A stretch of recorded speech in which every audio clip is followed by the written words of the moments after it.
But I hear lots of people who are critical of AA because it's not a doctrinal program. I hear from people in religious movements who believe that AA is a watered-down church. Interestingly enough, one of the stories that I've heard, I don't know if it's true, but I've heard it enough times to believe it's true, that one of the reasons why, there are a couple reasons, why they moved away from any kind of specific doctrinal statements, any kind of reference to God per se, and staying with this God as we understood him, power greater than ourselves, this kind of vague language. One was, unlike Akron, Ohio, which was seated deep in the middle of the Bible Belt, New York was full of atheists. And early on in Alcoholics Anonymous, Akron and New York were the seats of AA. And there were quite a few conflicts between the two of them, but that pressure was exerted from New York. The other was that in 1935, in the late 30s, the Catholic Church wouldn't allow Catholics to go to a non-Catholic religious movement.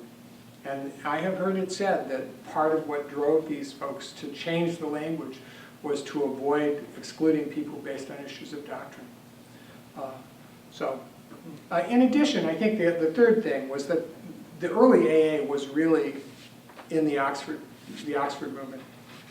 And I mentioned that these were kind of high-class folks. Well, the alcoholics who got sober as a result of their faith experiences in the Oxford groups had what Bill Wilson had, which was this desire to bring other people. And they brought a lot of drunks to these Oxford group meetings. And it would be fair to say that eventually the church people got a little annoyed.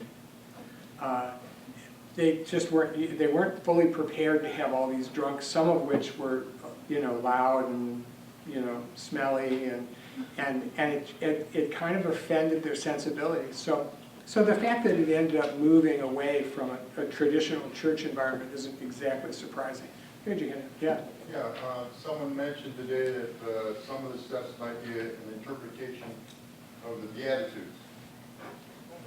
Yeah, I think there are a lot of influences, again, you can really explore this stuff. They were interested in evangelical religious movements. They were interested in Spiritism.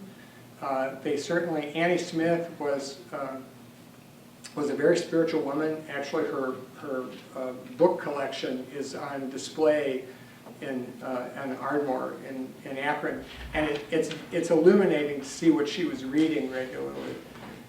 So I think there were a lot of spiritual influences that came together with this group. Some better than others. Some, frankly, weird things. There were AA members who were into seances, and I mean, it was the early years were an interesting time for Alcoholics Anonymous.